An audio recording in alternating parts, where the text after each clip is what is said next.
you are listening to the Kinetic Man Podcast. I'm Stuart. And I'm David, and we want to walk with you on the journey to living a life defined by uncommon action that is full of purpose, adventure, and meaningful relationships. Our goal is to refine our why while helping you find yours, and together achieve our best and highest purpose. In the end, we'll drive each other to leave the potential life behind and become kinetic men. Hey, what's up, everybody? This is Stu.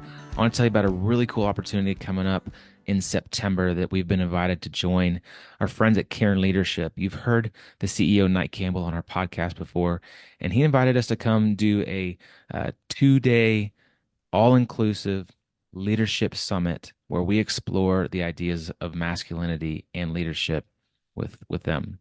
We're going to dive into topics like emotional intelligence, decision-making, and communication through the lens of being a man. And we're going to spend all day on Saturday climbing Mount Ida, which is a 12,800-foot peak in Rocky Mountain National Park. And we're going to sit around a campfire, and we're going to hang out, and we're going to talk about all things leadership from the lens of being a man. It's going to be a really, really cool time. If you want to join us, you can go to cairnleadership.com. cairnleadership.com. That's CAIRN leadership.com. Go to their services page, click on Leadership Summits, and you'll find the one here in Colorado, September 6th through 8th. Cool news is also we got a discount code for you. If you go through us, you can go to the checkout page and click in TKM25 for a 25% discount. There's only 12 slots available, so hurry up. Come and join us. There'll be a link in the show notes. We'd love to see you there. Now go take action. All right. Well, I feel like we should start this podcast conversation with a joke. A good Army Navy joke. I think there's two. I think there's two jokes. There's two jokes we got in us. Yeah, one apiece. Okay. I got the first one. Hey, Mike, why doesn't Army have ice on the sidelines during their games? I have no idea. Because the guy with the recipe graduated. Mike, what do all Naval Academy and West Point graduates have in common? A lot, but I don't know specifically. We all got accepted to West Point. Yeah. Welcome to the podcast. I've heard these both. Welcome to the podcast, Mike. I'm sure you're super excited. This is how we do. We invite awesome people on, and then we put them on the defensive with bad jokes. I mean, that's the recipe for success, is what we've Recipe heard. for success, for podcasting success. Mike Erwin, welcome to the show, man. We're excited about as much as we joke, we're excited about this conversation, man. You've done some pretty cool stuff. We all graduated the same year from the separate service academies, and we all went into harm's way quickly thereafterwards. So, man, you have an amazing bio, and I want to dig into all of it. So, if you could, for our audience, just give us a little bit of background about who Mike Erwin is. Sure. So, yeah, great to be here, guys. Started off born and raised in Syracuse, New York, and I then went to West Point in 1998. So I played baseball there. I was a left-handed meatball pitching a pitcher, and I graduated right after 9/11. So 9/11 took place at the start of my senior year there, which inspired me and angled me to go military intelligence, because so much of 9/11 was talked about as an intelligence failure and how important intelligence would be in the coming years. So went Intel, and then I did 13 years on active duty, and that 13 years sort of took me all over the place. I spent 12 months or more in 8 different places in that 13-year window. Fort Huachuca, Arizona, twice, 6 months at a time for Intel training. I was at Fort Hood, Texas. I was in Iraq. I was in Fort Bragg, North Carolina. I was in Afghanistan twice. And then I went to grad school at the University of Michigan in Ann Arbor. And then I went back to West Point and taught. And I finished my time on active duty at SOCOM down at MacDill Air Force Base. So that 13 years was a whirlwind, age 22 to 35. It feels like in many ways it was a lifetime ago. And some days it feels like it was just yesterday. But yeah, that really kind of set me on the trajectory for my post-military life. And I'm still in the Army Reserves, and put the uniform on a couple of times a year. But for the most part, having moved on to find other ways to serve and to lead has really been my calling and my focus. Yeah, it's interesting. There's a lot of commonalities. Stu played baseball at the Naval Academy, so you guys have that connection. You probably would have struck him out, I'm assuming. Yeah. And that, I did a career as a similar field in the Navy. They're under the same umbrella, but I was a cryptologic warfare officer, so I was a signals one of your signals guys. So Awesome. pretty awesome. We may have crossed paths and didn't even know it at some Yeah. point. That'd Yeah, be we pretty cool had because some periods, yeah, when cryptological officers from the Navy were assigned to the Sea Soda for the Jasota. So, yeah, I mean, yeah, yeah, I was one of them. Yeah, yeah, I actually went to Fort Huachuca. Never thought I'd ever go yeah, to Fort Huachuca to train. Beautiful, the gem of Arizona. yeah. Yeah, it's Uh, interesting. yes, it Small is. place. It was awesome though. It was great. But hey, so tell us a little bit about the post military life. So yeah, so 2015, it kind of made the rare decision at 13 plus years of active duty to transition to the reserves. And most people probably know this who are listeners, but who don't, in the active duty, right, you serve 20 years and then you start collecting your retirement right away. Whereas if you go in the reserve route, you don't start collecting it until age 60. So I walked away from, I don't know, $1.2 million of guaranteed money and moved on because I just felt that I had a pound for pound had a bigger opportunity to serve and to make an impact outside the Army than I did inside it. When you're a younger officer in the ranks, you have more direct hands-on role. But as you get more and more senior, you get more and more strategic. But in a bureaucracy, there's real limitations to how much change you can make until you get really, really, really senior, which you have to wait for like 30 years to get to. So I made that decision to move on and move back to North Carolina, which is where my wife and I got married. It's where I was stationed when I was serving at Fort Bragg from 2006 to 2009, and really just started thinking of the various ways that I can continue to serve and make a positive impact on our country and on the world. And so for me, there's a couple of different things that I had already started. One was Team Red, White, and Blue, or Team RWB. Started that way back in 2010 when I was in grad school, and I continued to serve there. Co-founded an organization called the Positivity Project, doing character education. We're now in about 900 schools across America. Founded that with a West Point 2004 grad. And then we started a private independent Catholic high school with some active duty special forces guys here. And so we started that in 2017. Concurrently working on the leadership front, I started working on two books actually, and both of them in 2010. One of them got shelved for a long time, but Lead Yourself First came out in 2017. So less than 2 years after departing the active duty, my first book, Lead Yourself First, came out. And then a couple years later down the road, Leadership is a Relationship came out in 2021. So a lot of that leadership work that I did and poured into those books, I've used when having leadership conversations with high school students, corporations, professional athletes, et cetera. So if you're listening, you're probably like, wait a minute, like this guy's got a lot of different things going on. And like, that's kind of my MO. That's how I align like my personality with what I do best. I'm not a go really, really deep. I'm not a deep process guy. I'm more of a on the surface, set a strategy, find the right people, mobilize the right people to get behind the mission, help market it and sell it and inspire people behind it. But that's where I do my best work, is not being an in the weeds guy. So everything I've sort of done ever since leaving the military has been centered around, that idea. Hey, Mike, I'm curious. You said that at the 13-year mark, you realized that you were able to make more of an impact outside of the service than inside the service. Was there a, was there a specific incident that happened? Was there a specific idea or thought process that went into that? Like, what what was it that made you realize that that was the case for you? So, like a lot of things in life, it's a balance for me. I view as I look back on that, the answer to that question. First is I had a couple of mentors.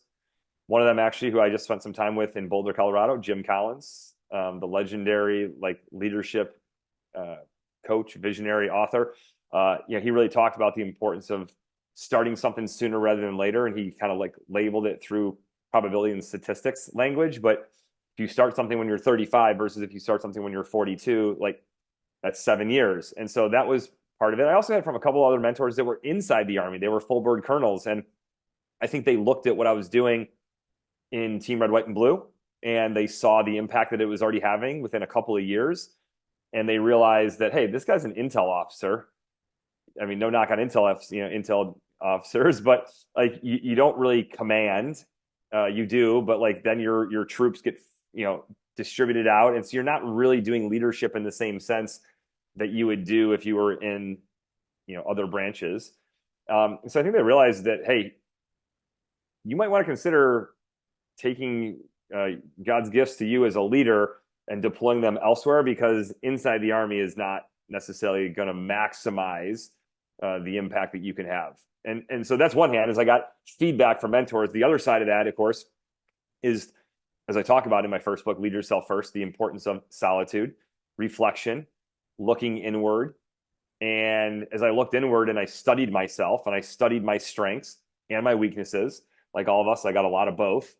And I looked at what would it look like to be a senior major and a lieutenant colonel and maybe a colonel in the Army.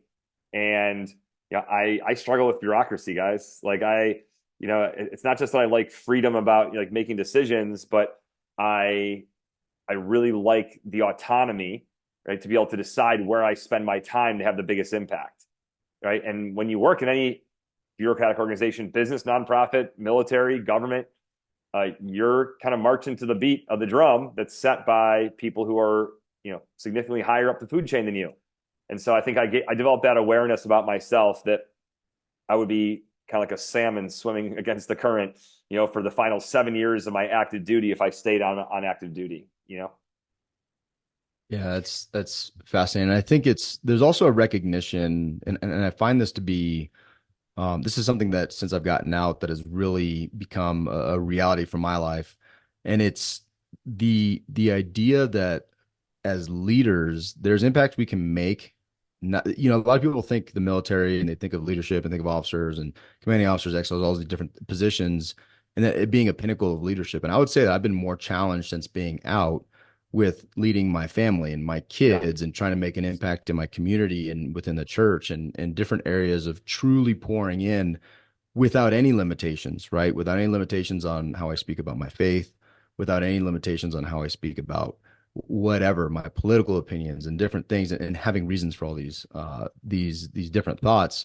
It's pretty fascinating to me that I would argue I'm now reaching the pinnacle of what leadership really looks like and what the true impact and the true service leader mentality can truly do in a different context. And so it's Yeah. fascinating that you said Spot that. on. Spot on. I mean, Yeah. this is something I learned actually when I was still in the military. I read a book, I got it back here, like by Jim Collins, called Good to Great for the Social Sectors. Small little addendum to his Good to Great book, but he talked about this a lot. It's like leadership in a social sector organization, leading your family, leading in a nonprofit where you don't have command and control and you don't have UCMJ and all those other things that you have in the military or in a hierarchical organization. Fanatically more complicated to lead in those environments when you're talking about people that you love, or a place where you technically have no power, because at Team Red, White, and Blue, we've got hundreds of volunteers that could just sit there and say, I'm out. They're not being paid. And so how you lead volunteers is really important. And it's very different than people who are on the org chart. They're required to basically listen to you and be somewhat respectful. So for sure, that's much harder, I think. Yeah, no, that's fascinating. I think there's one of the things I saw in the military that really it was a thought I started developing as a commanding officer, and then when I invested, now I invest so much more time at home because I'm able to.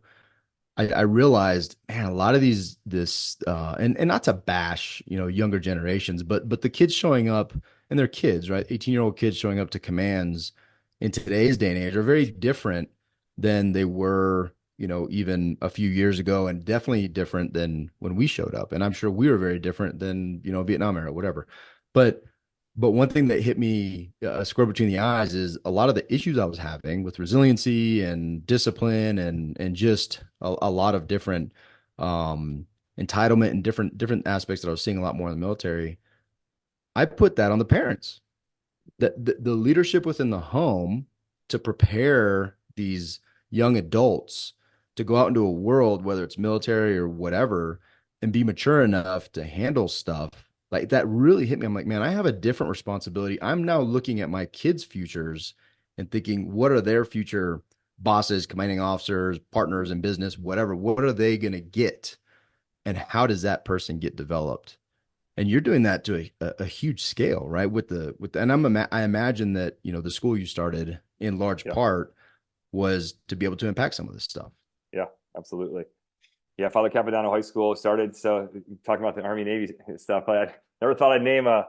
I ever well, one, I never thought I'd start a school because people ask you, "Hey, how is it starting a high school?" I'm like, well, every bit as heavy of a lift as you might imagine. But then I would then name that school after a guy from the Navy. But that's what we did in an Army town. Father Vincent Capodanno, served with the Marines, but he was a Navy chaplain, and amazing story. Killed in the Quezon Valley, 2000. I'm sorry, in 1967, September 4th, and just an amazing story. Congressional Medal of Honor recipient. Yeah, and we actually have our big event coming up called Celebrate Courage. But yeah, we talk a lot about the importance of courage and living differently, because I think that the way that a lot of people live life, today in America, I'm not sure if you guys have read the book called The Comfort Crisis, but I very much subscribe to this thinking that there's a comfort crisis. People don't want to hear about uh, everything from like what they're doing wrong to, he calls it the crisis of 72 degrees, where it's always like not too hot, not too cold. The list goes on and on. And I think that a lot of people are not fully aware of the impact of all the changes and the modernizations in society over the past 15 or 20 years, how it's changed people's lives. And so at our school at Father Capodanno, like we push the students to be uncomfortable every day. They part of their 2 15-minute workout sessions every day, once in the morning, once in the afternoon. They come out to my farm and they do military style training. They carry 800-pound logs together for a mile. Like they get slashed up by briars. Like we're doing things intentionally to give them adversity, because our view is giving young people adversity in a controlled environment is really important to preparing them for the uncertainty and the unpredictability of the world that they're going into. So bottom line, like the school has been amazing in terms of how differently we are thinking about how to develop, and we put develop before educate. Our mission is to develop and educate resilient leaders armed with the clarity to pursue God's plan for their lives. And it's awesome the way that it's all started to unfold. But it's taken 7, 8 years to get to the point where we're at right now. I'm noticing a trend in most of what you're doing here, post-military with Team RWB, the Positivity Project, and even the school, and even your second book kind of aligns there too. Is this idea of how important relationships are? Um, Yeah. what what caused that? Like what theme or what inspired this kind of group theme of everything that you're doing in relationships, in community? Yep. What do you see there? Easy answer. Easy answer, right? Because for me, it was 2009 when I started grad school, and I had just gotten back from my third tour to Iraq or Afghanistan. Started grad school. I studied under now passed away Dr. Chris Peterson, who was one of the founders of positive psychology. And his phrase that he talked about all the time was "other people matter," right? And he talked about how important it is to understand that relationships are the number one driver of life satisfaction. And so I studied for 2 years under his tutelage and learned all about the research going into the field of positive psychology about how important relationships are.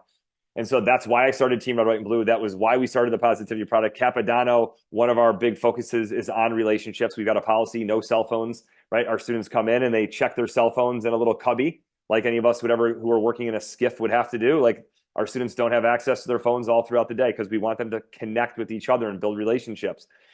The list goes on and on. We homeschool our kids here on my farm. We're teaching them about how to build relationships with each other and with people who come to the farm. So for me, I believe as I look at the future, Stu, and I look at artificial intelligence and all the ways that it's going to change the world, change the way we operate, we live our lives.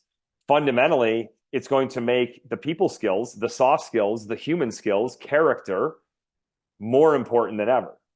And so I'm a big believer that you can teach young people right now how to code and how to use AI and how to prompt AI. Like, to me, that's fine. That's totally fine, but that's not going to differentiate them. And in fact, they may not set them up for success. What will set them up for success is to build the human skills. But yeah, it really goes back to Dr. Chris Peterson. For 22 months, I was in his shadow at the University of Michigan in Ann Arbor. He was my mentor. He guided my thesis around this, and everything I did then centered around how important relationships are. And it was a transformational moment in my life. That's awesome, man. You know, and I'm curious, tell me a little bit about this. One thing that stuck out to me with everything you're doing and or with a lot of things that you're doing is this focus, this idea of positivity Yeah. and positive psychology. I had not heard of positive psychology in the past. So what is this? You give us a just, you know, layman's term, make it so that Stu can understand Yeah. what positive psychology is about, but also Or this or emphasis West Point grads, either or one. West Point, yeah. Yeah. If you do it like you're explaining it to your classmates. But So, but ultimately, you know, this emphasis on positive was really intriguing to me. yeah. So I also had never heard of positive psychology when I applied to Michigan. I actually applied to Michigan and then the University of Virginia and UNC. Dr. Barbara Fredrickson at UNC, Dr. Jonathan Haidt, who's now this really important author, if you've heard about him, The Anxiety Generation, Awesome, Right The coach. now. Coddling of the American Mind. So I almost studied under him, and I probably would have if he had been able to convince people at UVA to admit me. But Chris Peterson did convince the people at University of Michigan to let me in. So, for me, I did not know much about it, but when you look at psychology and you go back about 150 years, 1870s or so, is when the science, air quotes here, because it wasn't really a science as much as it was observations and analysis. But Freud and then some of his students, they really looked at the effect of it, everything of the unconscious mind. We've all heard these terms before. I think the id, the ego, and the superego, all of that. And psychology didn't gain a whole lot of traction for like 50 years. I mean, it started picking up some steam here and there, but it really was as we started to kick off World War II, and psychologists and people within what would become the CIA and within the Pentagon said, we need to figure out who is crazy enough to fly airplanes and to spy, right? Because of course, I don't know this. I can't remember the stats, but I think it was like 1 in 2 pilots like just didn't even make it because of do the test training and because fighter aircraft were so young and so new. So they're like, who is going to be able to be up there and not spaz out like in the moment, like when something goes wrong? And so psychology actually started to like pick up traction then, but it was after World War II that we started to discover about the Holocaust and Hitler and Stalin and Mussolini and all the evil of the world. And so as the greatest generation came back to America and they started to use the GI Bill and go to college, a big focus started being like, what the hell is the matter with people? What is wrong? Like, how could people allow that to happen? How could they do that? And so psychology for the next 50 years was like 95% a focus on like the deviant, the disordered, the evil, the wrong. And so we did a really good job within the field of psychology of studying what's wrong with people. And positive psychology came along in 1998 formally through the American Psychological Association and said, hey, it's great that we're studying about all the things that are wrong with people, but let's not lose sight that there's some good things with people too. And we might want to study those. And so that's really what positive psychology is, 25, 26 years old as a field. And it's the scientific study of what goes right in life and why life is worth living, despite all the problems and the challenges and the pain and the ups and the downs. And so that's what I studied in grad school. And that's where, again, the bedrock of positive psychology is the role of character and the role of relationships. And so I studied the 24 character strengths and I studied relationships. And that's really, again, been at the crux of pretty much everything that I've done since then. So let's talk about Team RWB. What is it, and how is it helping specifically veterans? So started in 2010 in grad school. So it was a really big year for me. Became a dad for the first time Yeah, and man. worked on my first book. And Team Red, White, and Blue started. So our initial focus for the first decade was really on helping service members to transition from active duty guard reserves to the civilian world. help them to make the transition and to meet new people in their new community. That's what we focused on. Now, we did this primarily through physical and social activity. So we did running and hiking, but we also did bowling and sports games and trivia night. And we did a lot of different events, but the focus was really on positive psychology's research of we need to help veterans meet new people as they become veterans in their new community. Now, we know that about half of veterans stay within 50 miles of their last duty assignment, but the other half move for a job or they go back home or whatever. So there's a big need for that. That was the first decade. And we were on fire for that period of time, really 2010, I'd say about 2018. And then as the large scale deployment started to slow down, then as the government got better at helping service members to transition through internship programs and things like that, there was a realization that helping veterans to reintegrate, that key word, that buzzword, reintegrate, was not as important or emotionally compelling as it once was. That's just the truth, right? Majority of people who we were helping to reintegrate in 2010 to 2016 were less than a year removed and often 6 months or 3 months removed from a combat zone. And so a lot of Americans felt a need to help and support them. So that's what we did for our first decade. But just before COVID, we started to realize, okay, we need to start making some changes here to remain relevant in the veteran landscape. And so we pivoted. And so to answer the question, see, like who we are right now, we are America's health and wellness community for veterans.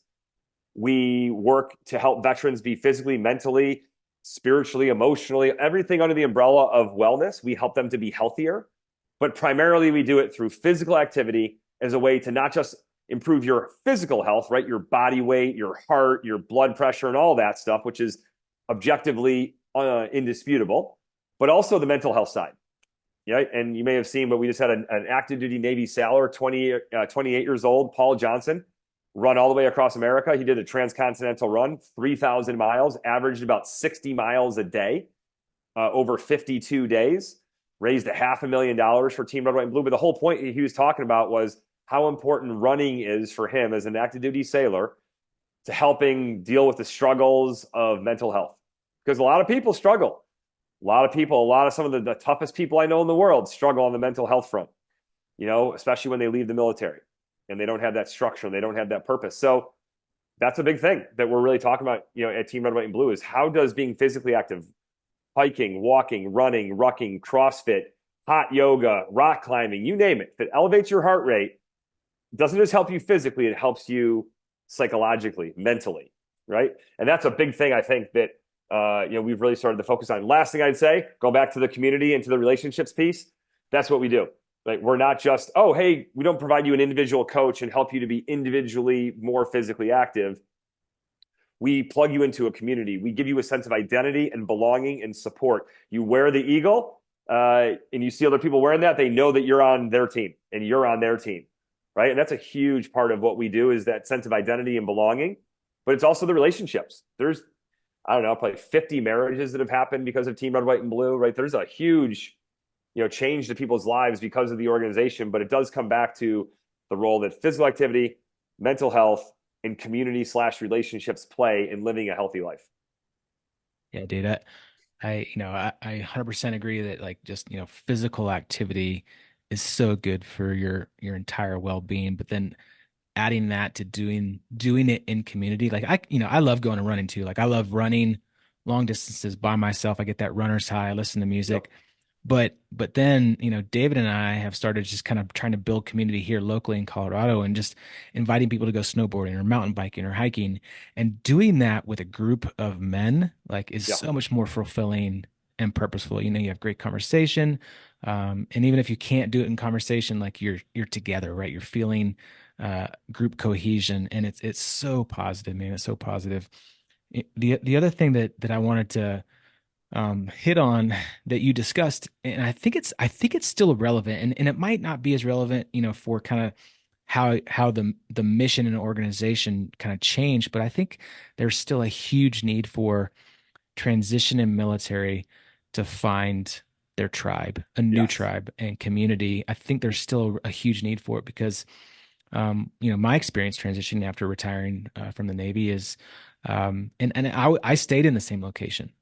but as soon as you leave the military, that tribe, that like given tribe, your squadron, your command, your wardroom, like all of that immediately goes away, right? And then Totally. to your point, if you leave and you go to somewhere else, it all goes away.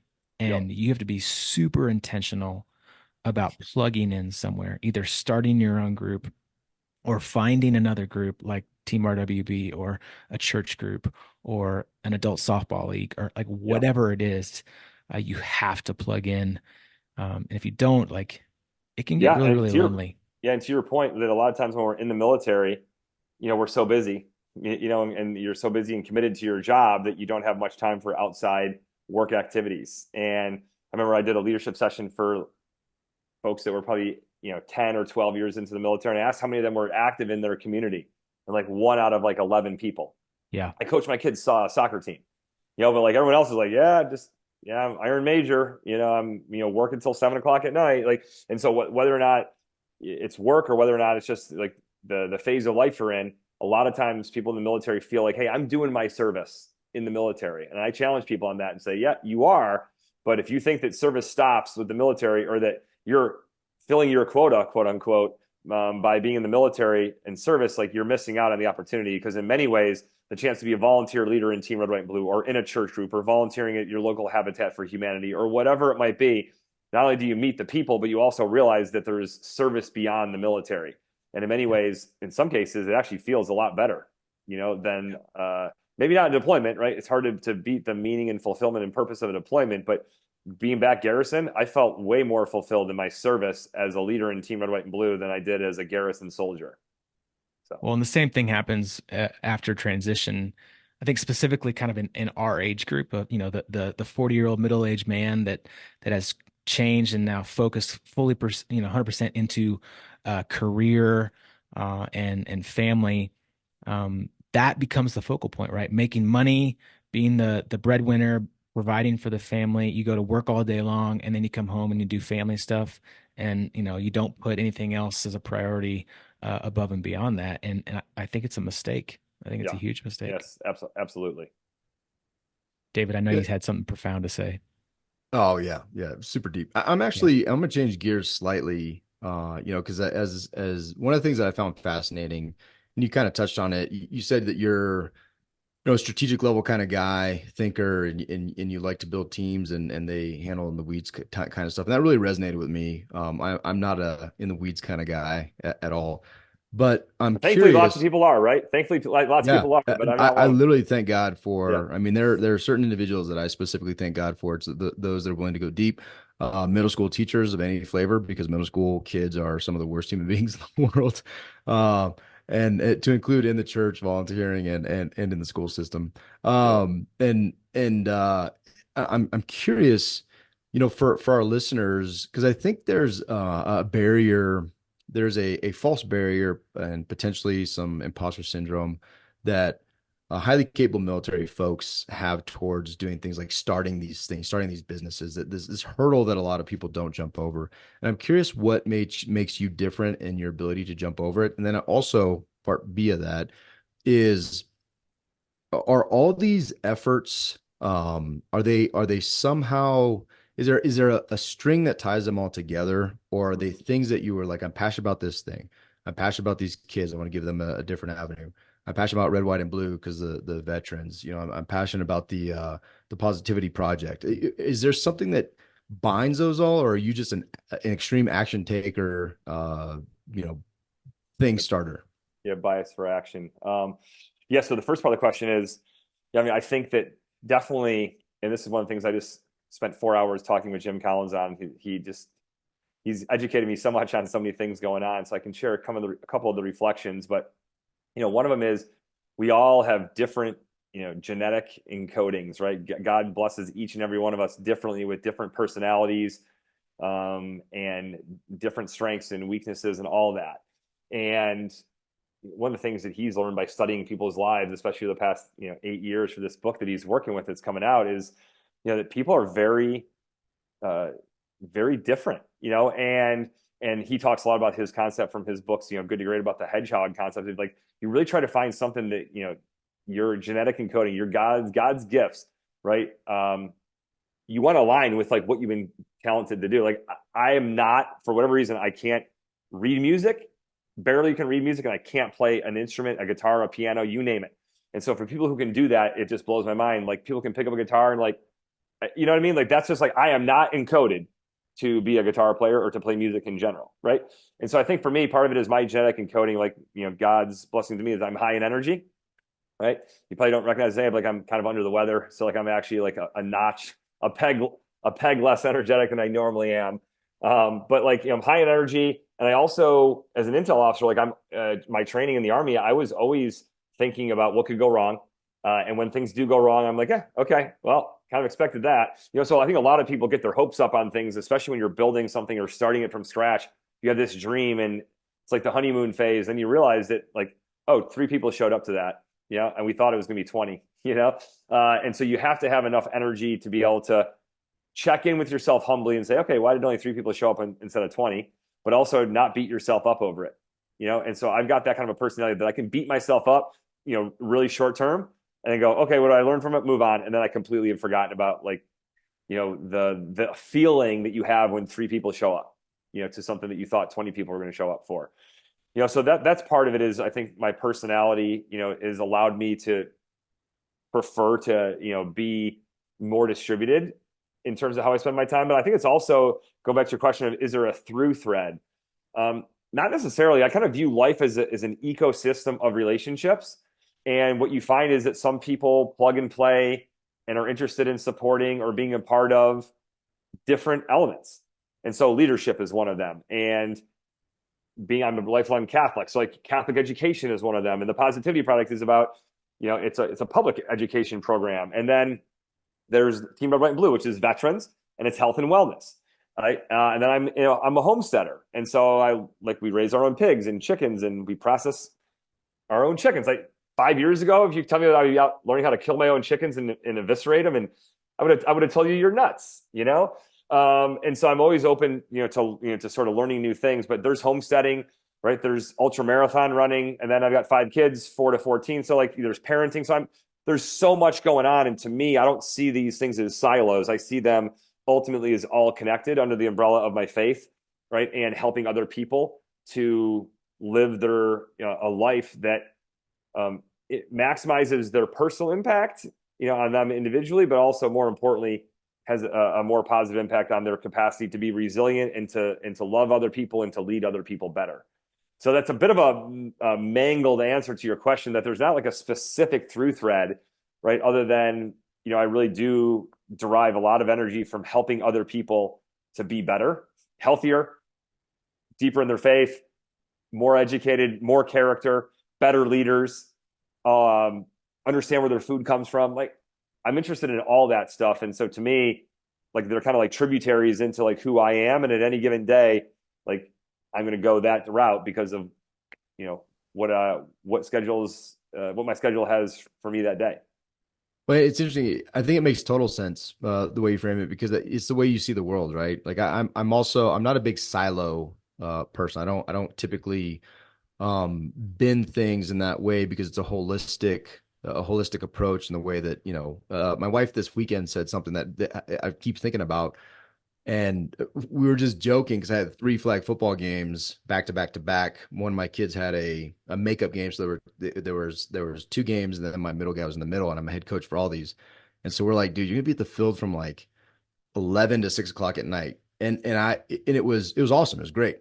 And what was funny though, my wife, a couple of the dads didn't show up, their assistant coaches, and I'm like, I don't get it. I don't get it. Like if you're tired or whatever, like I just don't get it. And she said, Yeah. not everybody has an energy level. I think it's more atypical to have an energy level that drives and enables you to want to do something like this, Mm-hmm. right? And she said, I think that's a little bit different. And it wasn't a pat on the back because there's also downsides to that as well, like just rest and Totally. relaxation. And the book that I imagine was partly inspired by your need to be in solitude and rest, right? So there's Yep. always a downside, but it makes total sense because of how you view the world. And I think it's awesome, man. Like Stu will say, like, he's like, dude, you're such a squirrel, man. Like it's here, it's here, it's here, it's here, it's here.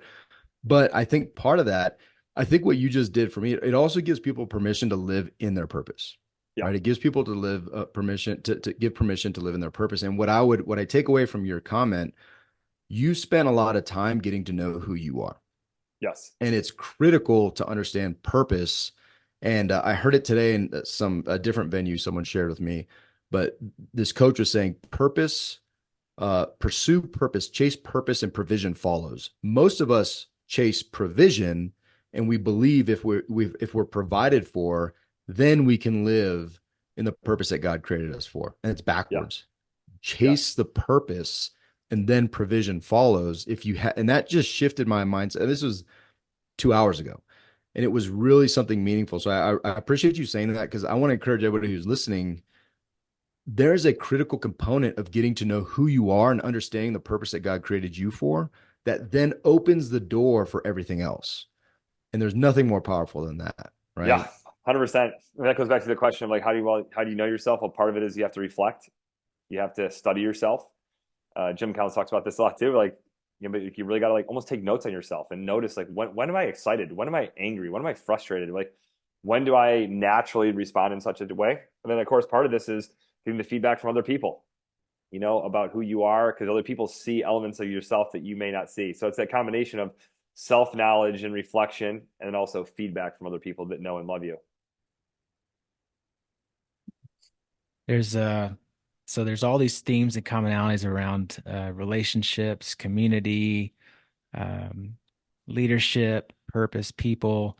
But then there's that one outlier of that first book of yours, Lead Yeah. Yourself First, the solitude, reflection, going inward. Um, why start there? Yeah. So it's funny that the reason why is that I read a speech that was actually given at West Point by a guy named professor named Bill Dershowitz. He was actually a professor at Yale, and he came and gave a guest lecture in the fall of 2009. And he turned it into an essay for the American Scholar, which is like an online publication. I read it when I was in grad school, and it resonated. It just kind of hit me right between the eyes. And I shared it with a bunch of people that I knew, and it hit a bunch of them between the eyes. So I actually reached out to the guy, found his email address at Yale, and said, "Hey, this is like a really thought-provoking essay and talk you gave at West Point. I'm studying to go back and teach there. Have you ever thought about writing a book on it?" And he got back to me a few days later and said, "Hey, thanks for the feedback. I appreciate it. And this is the world when people were much less successful. So like he wasn't hearing from tons of people, right? Like, but he got back to me and said, I'm not a leadership expert. I know a little bit about solitude, but really he was a literature teacher. And he said, so if you want to read that book, I think you got to write it." so, so I'm like, all right, challenge accepted. And then for whatever reason, I still can't to this day, like about 5 weeks after my son was born. So I started Team Red, White, and Blue 2 weeks before he was born. RWB was founded in March 23rd.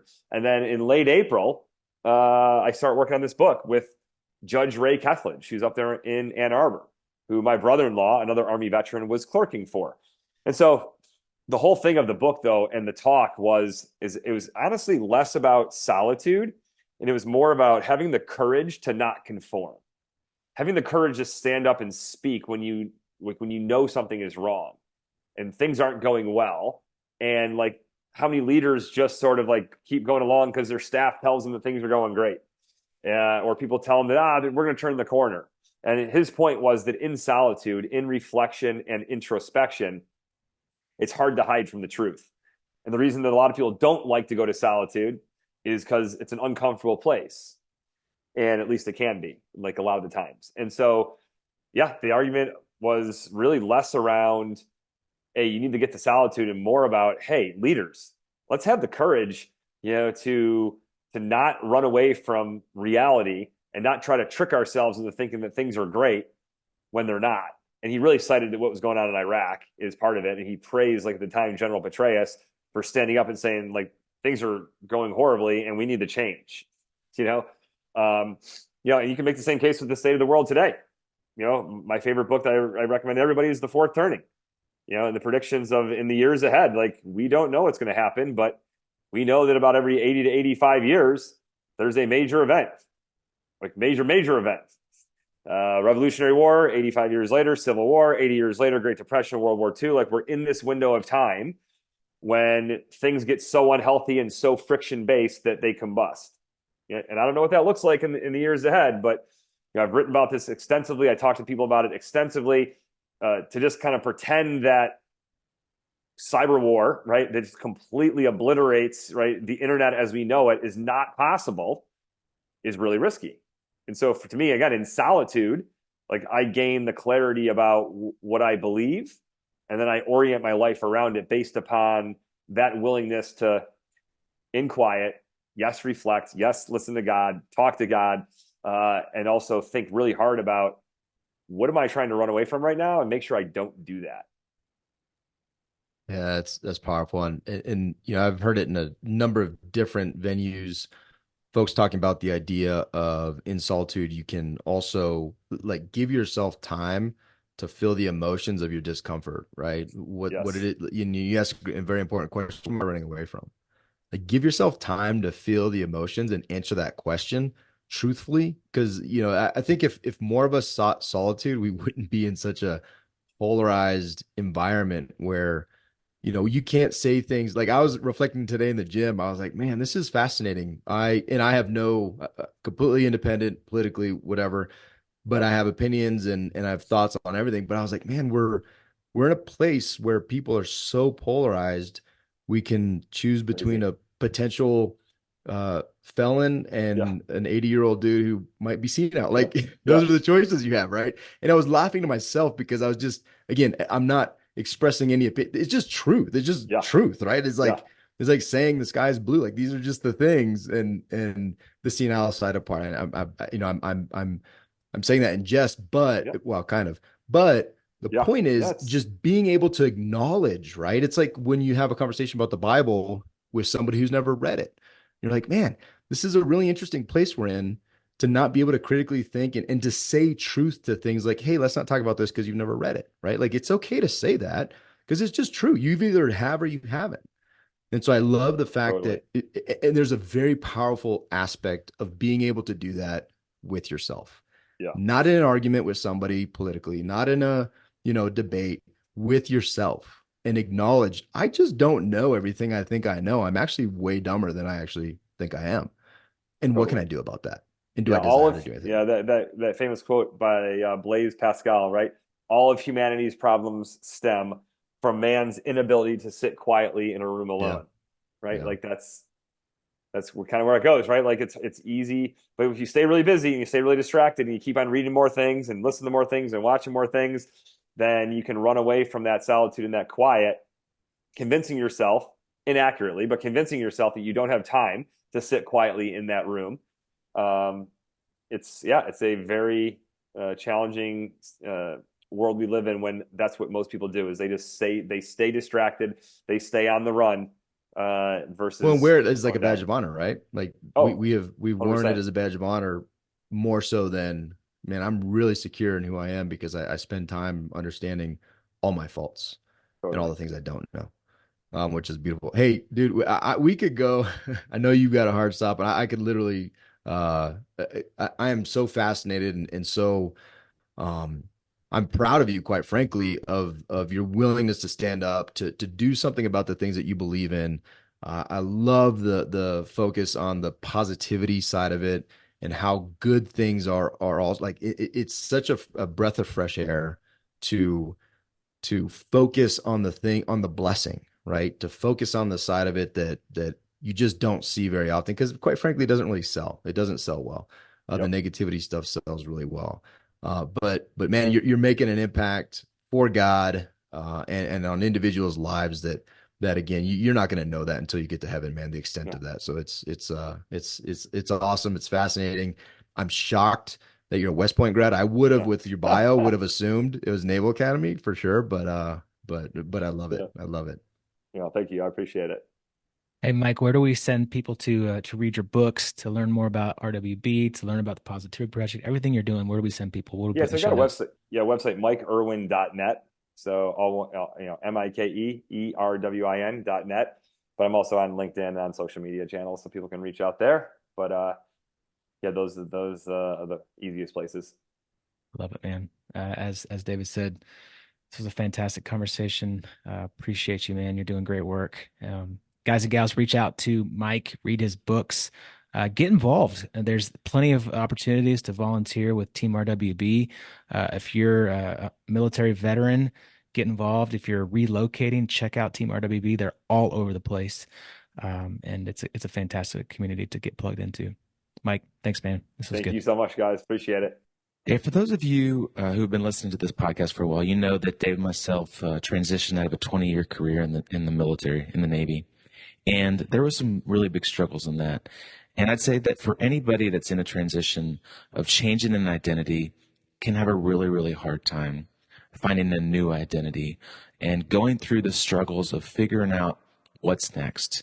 We talk a lot about purpose. We talk a lot about tribe and community. And we talk a lot about mission. And those aspects of a transition are really hard to figure out. So you need a community. You need a tribe. You need to have someone in your life that's going to hold you accountable and help you grow into this new identity.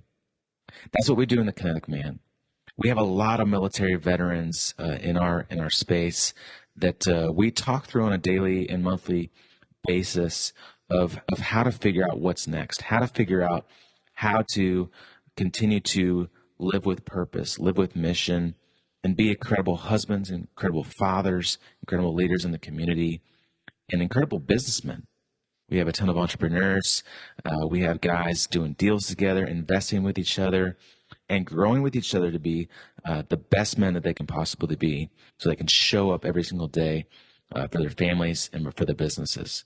If that's something that sounds interesting, come join us. You can go to thekineticman.com/signup, thekineticman.com/signup, and come grow with us. See you. Thank you for listening to the Kinetic Man podcast. If you are growth-minded, community-focused, and willing to take uncommon action to redefine success and live an abundant life, visit our website at www.thekineticman.com to see all the ways we can connect. And on our website, you can find more information on everything we're doing, like joining our meetup page to get the details on our webinars and our local Thursday gatherings here in Colorado. From our site, you can also find more information on and sign up for the next Kinetic Man retreat and the next house of our mastermind group. Finally, we always appreciate your love and support. Please share this episode and go rate us on your favorite podcast player of choice. Thank you again. Now go take uncommon action.